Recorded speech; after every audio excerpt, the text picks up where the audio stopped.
జగన్మోహన్ రెడ్డి గారిని టీడీపీ వాళ్ళు అన్ని రకాలుగా ఇరికిచ్చేటట్టే ఉన్నారు. ఆయన ప్రతిపక్ష హోదా ఇవ్వట్లేదు నాకు, అందుకనే నేను అసెంబ్లీ సమావేశాలకు వెళ్ళట్లేదు అని చెప్పి మాట్లాడడం జరుగుతుంది కదా. ఇప్పుడు టీడీపీ వాళ్ళు ఆయనకి ప్రతిపక్ష హోదా ఇచ్చేటట్టు ఉన్నారు.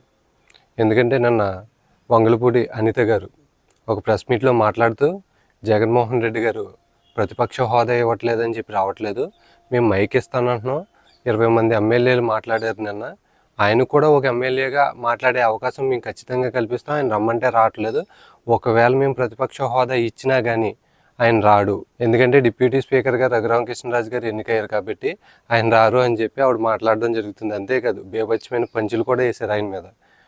బయట పందాలు జరుగుతున్నాయంట, జగన్ రెడ్డి ఆశ వస్తారా లేదా అని చెప్పి, ఎంత అంటే 11 రూపాయలు అని చెప్పి ఆవిడ కామెడీగా మాట్లాడడం జరిగింది.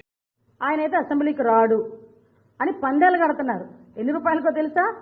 11 రూపాయలకి. ఇక అసలు అసెంబ్లీ సమావేశాలకి జగన్మోహన్ రెడ్డి వెళ్ళకోకుండా ఒక తప్పు చేశాడు. గతంలో అసెంబ్లీలో ఆయన మాట్లాడిన మాటల వల్ల ఇంకొక పెద్ద తప్పు జరిగింది. అందుకనే మనం మాట్లాడే మాటలు ఎప్పుడు అదుపులో ఉండాలంట. గతంలో జగన్మోహన్ రెడ్డి గారు అధికారంలో ఉన్నప్పుడు అసెంబ్లీలో చంద్రబాబు నాయుడు గారిని ఉద్దేశించి మీకు 23 సీట్లు ఉన్నాయి, అందులో 6-7 లాగెత్తే మీకు ప్రతిపక్ష హోదా కూడా ఉండదు, అలా కూడా కూర్చోలేరు అని చెప్పి ఆయన ఉద్దేశించి మాట్లాడడం జరిగింది. ఇప్పుడు ఆయనకే ప్రతిపక్ష హోదా లేకుండా పోయింది. ప్రతిపక్ష హోదాకి ఇన్ని సీట్లు అన్ని సీట్లు ఉండాల్సిన అవసరం లేదు అని చెప్పి జగన్మోహన్ రెడ్డి ఇప్పుడు మాట్లాడుతున్నాడు. కానీ గతంలో 2019లో ఆయన మాట్లాడిన మాటలు మర్చిపోయాడు. ప్రతిపక్ష హోదాకి 10% సీట్లు ఉండాలని చెప్పి ఆయన మాట్లాడిన మాటలు మర్చిపోయారు. ఏదేమైనా జగన్మోహన్ రెడ్డి గారు అప్పుడు అసెంబ్లీలో ఆయన మాట్లాడిన మాటల వల్ల ఇప్పుడు పనిష్మెంట్ అనుభవిస్తున్నారు. అదేవిధంగా ఇప్పుడు మళ్ళీ ఇంకొక కొత్త తప్పు చేసుకుంటూ వెళ్తున్నారు. ఎందుకంటే ఆయనకు ప్రతిపక్ష హోదా ఇవ్వకపోయినా ఎమ్మెల్యేగా ఆయన అసెంబ్లీకి వెళ్ళొచ్చు.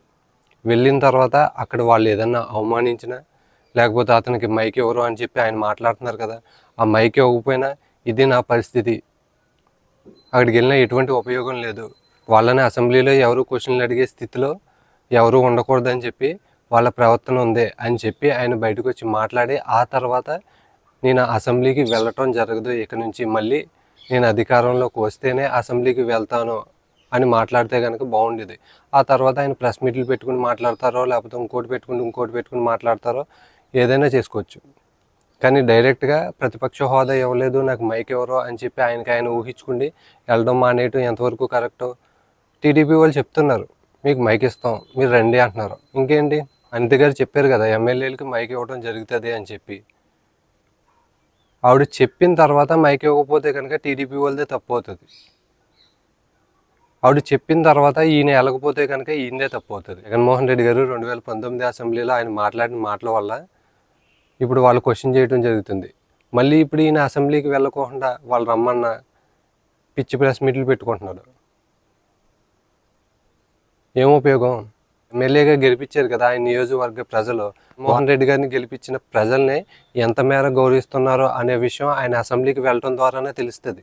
కర్మ ఎవరిని వదలదు, మిమ్మల్ని అడుగు పెట్టనివ్వు అని చెప్పి ఛాలెంజ్ చేసిన వాళ్ళు ఈరోజు అడుగు పెట్టలేదు. కర్మ అనేది ఎప్పుడు నేల మీద ఉన్న ఆకాశంలోకి తీసుకెళ్ళి అక్కడి నుంచి కింద పడేస్తుంది.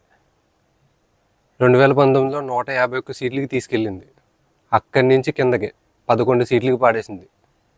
అదే 2019లో జగన్మోహన్ రెడ్డి గారు ఓడిపోయి ఉంటే కనుక భూమి నుంచి కింద పడినట్టు. అప్పుడు నొప్పి తెలీదు. 2019లో అవకాశం ఇచ్చి ఆ అవకాశాన్ని సద్వినియోగం చేసుకోమంటే చేసుకోకపోవటం వల్ల ఆ 151 సీట్ల నుంచి కింద పాతాళంలోకి పాడేసింది.